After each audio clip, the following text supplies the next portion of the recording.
Bem-vindos ao canal do Crônicas de Anestesia. Hoje eu vou contar para vocês 5 coisas importantes sobre anestésicos locais que todo médico deve saber. Vai ser muito bom.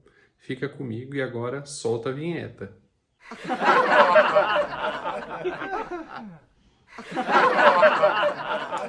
Eu acho que a gente não tem a vinheta ainda, tá?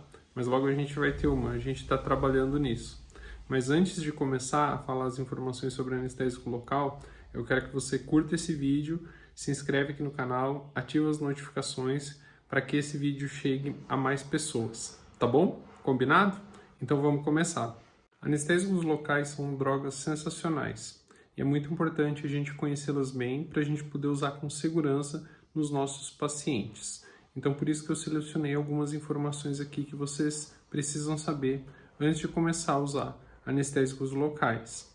A primeira informação é que os anestésicos locais, eles podem intoxicar o nosso paciente muito facilmente. Eles são drogas versáteis, fáceis de usar, a gente consegue achá-los em qualquer lugar, são bem comuns, não são drogas caras, né? Mas a gente precisa ter esse cuidado. A gente tem que utilizar as doses seguras de anestésico local de acordo com cada droga. Então, por exemplo, a gente tem lidocaína, ropivacaína, bupivacaína, que são as mais comuns, que são utilizadas nos nossos meios, né, nos nossos hospitais. E a primeira coisa que a gente tem que lembrar quando a gente for utilizar o anestésico local é se ele tem ou não vasoconstritor. Por quê? Porque quando ele tem vasoconstritor, diminui bastante a absorção sistêmica da medicação e isso faz com que a gente tenha uma margem de segurança para utilizar a droga. Inclusive, quando a gente tem vasoconstritor, a dose utilizada pode ser um pouquinho maior. Outra dica que fica é quando você estiver injetando anestésico local, sempre injetar devagar, observar o teu paciente para ver se ele não está apresentando nenhum sinal de intoxicação. Daqui a pouco eu vou falar sobre esses sinais, tá? E aspirar sempre, injeta um pouquinho, aspira para ver se não está dentro de um vaso, se você não está injetando anestésico local diretamente no vaso, que aí certamente o nosso paciente vai fazer uma intoxicação rapidamente, tá? Então são esses primeiros cuidados que a gente tem que ter. A segunda dica é, se você está utilizando anestésico local com vaso, que como eu falei é mais seguro, você pode injetar em qualquer parte do corpo, tá? Só a gente precisa evitar as extremidades. Então, ponta de nariz, ponta de orelha, região da orelha, né? Ponta de pênis, ponta dos dedos. A gente precisa ter cuidado, porque daí esse vasoconstritor pode causar isquemia desse local. Então, nessas regiões, a gente evita de utilizar o anestésico com vasoconstritor, tá? Então, a gente vai utilizar sem vasoconstritor e aí tem que tomar mais cuidado, porque mais droga pode ser absorvida. Outra utilização muito legal dos anestésicos locais é como antiarrítmicos, principalmente a lidocaína. Na dose de 1 a 1,5 mg por quilo, ela pode ser feita por via venosa para arritmias ventriculares, tá, pessoal? Não adianta utilizar a lidocaína para arritmias supraventriculares. Então vejam como essas nossas drogas são versáteis e a gente pode utilizar em diferentes cenários, né? Agora eu vou falar um pouquinho sobre os sinais de intoxicação por anestésico local.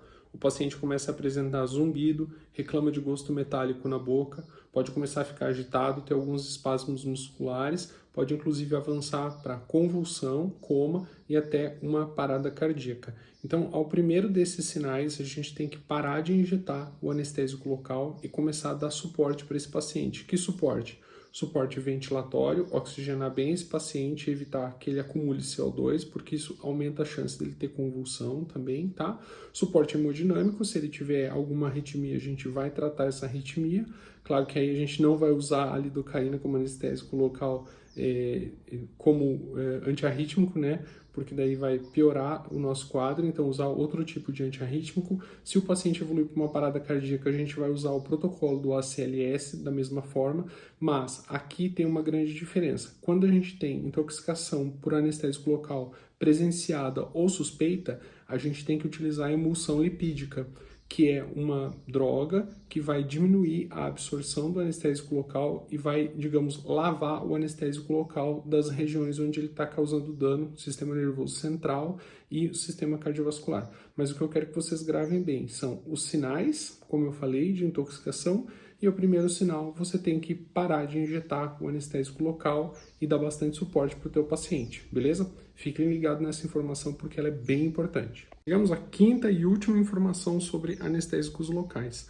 O local onde mais se absorve anestésico local é o espaço intercostal. Então olha aí, gente, quando você está lá no pronto-socorro e precisa fazer uma drenagem de tórax, você vai injetar anestésico local no espaço intercostal para passar o dreno, e é justamente aí que o paciente absorve mais anestésico local por causa dos vasos que estão ali presentes no espaço intercostal, tá? Então fiquem bem atentos a essa informação, porque não é difícil de intoxicar o paciente usando o anestésico local nessa região, tá?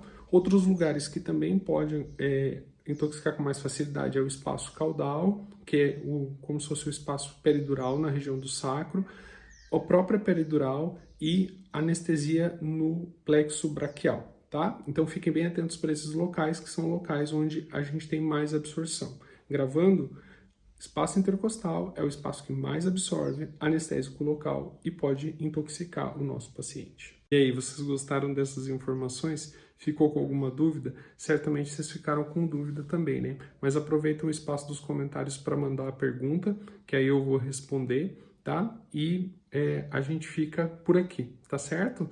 Eu vejo vocês no próximo vídeo aqui no Crônicas de Anestesia. Até mais, tchau!